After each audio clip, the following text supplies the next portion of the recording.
बिस्मिल्लाहिर्रहमानिर्रहीम। अस्सलाम वालेकुम। मैं हूँ क्लास 7 की उर्दू की टीचर।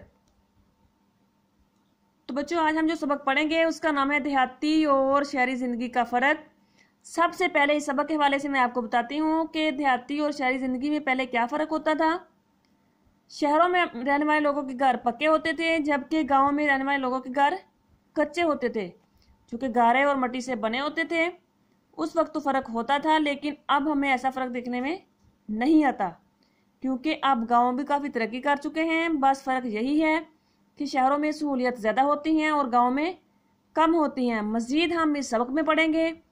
जो मुश्किल अल्फाज हैं वो अंडरलाइन करने हैं लेड पेंसिल के साथ और उसके ऊपर मानी लिखने हैं। आइए अब हम रीडिंग स्टार्ट करते हैं। पहले है तदरीसी मकासद। इस सबक के मुताले के बाद बच्चे इस काबिल होंगे कि वो देहाती और शहरी ज़िंदगी का फ़र्क जान सकें, देहात से शहरों की तरफ नकल मकानी के इसबाब से वाकिफ़ हो सकें, मकालमा लिखने की तरबियत हासिल कर सकें, रोज़मर्रा की पहचान कर सकें। उसके बाद हैं ख़ास अल्फाज। ये ख़ास अल्फाज हैं सारे, इसके मानी लिखने हैं। ये ख़ास अल्फाज के मानी मैंने रजिस्टर के ऊपर लिखे हुए हैं, ये देखें। पहला है इस्तकबाल, खुशआमदीद कहना, बासी, बाशिंदा या रहने वाला। फिर है मुरगन, कीमत तली हुई चीज़ें, काबिल रश्क, तारीफ़ के काबिल या काबिल तारीफ़। फिर है ज़रे निगार, बहुत खूबसूरत, दम निकलना, सांस बंद होना या मर जाना। फिर है तमद्दुन, रहन सहन, मिलजुल कर रहने का तरीका। और लास्ट में है फ़राक़े अंजुमन, महफल से जुदाई। ये आपने ऐसे मानी लिखने हैं। अब आते हैं रीडिंग की तरफ। अहमद 7वीं जमात में पढ़ता है। वो अपने वालिदैन के साथ लाहौर में रहता है। उसकी ननियाल, ननियाल नाना का ख़ानदान गांव में है। गर्मियों की तातीलात, तातीलात का मानी है छुट्टियाँ में अहमद, उसका भाई बिलाल और ननी, ननी का मानी है छोटी बहन आयशा अपने वालिदैन के साथ गांव आए। वो गांव के करीबी कस्बे में बस से उतरे।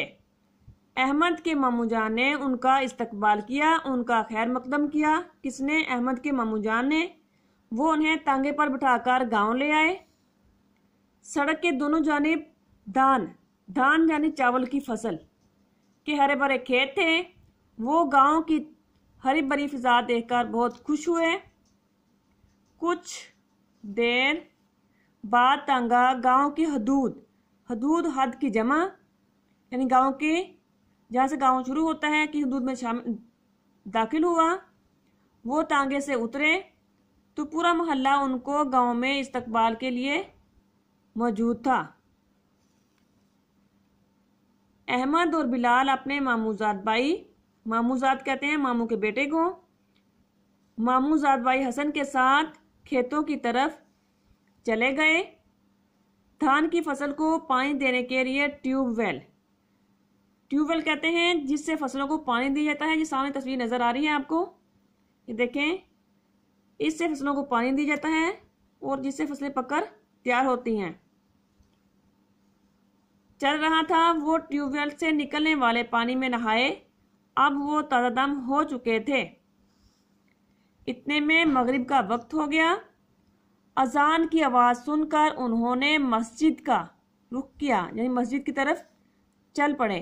नमाज से फारिग होकर घर पहुंचे तो ममानी जान दस्तरखान, दस्तरखान कहते हैं जिस पर खाना लगाया जाता है, खाना चुन रही थी। चुन रही थी मतलब लगा रही थी।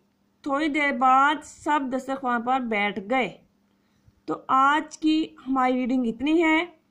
आपने इसके जो ख़ास अल्फाज हैं उनके मानी याद करने हैं और लिखने भी हैं। पहले आपने रीडिंग करनी है। रीडिंग करते वक्त जो अल्फाज मुश्किल हैं आपने उनको अंडरलाइन किया हुआ है और मानी लिखे हैं। आपने अच्छी तरह याद करने हैं। याद करने के बाद आपने एक रजिस्टर लेना है उर्दू का, उसके ऊपर लिखने हैं ऐसे जैसे मैंने लिखे हुए हैं। ये देखें, ये है आपका होमवर्क। पहले रीडिंग याद करनी, उसके बाद अल्फाज याद करने। ओके, अल्लाह हाफिज़।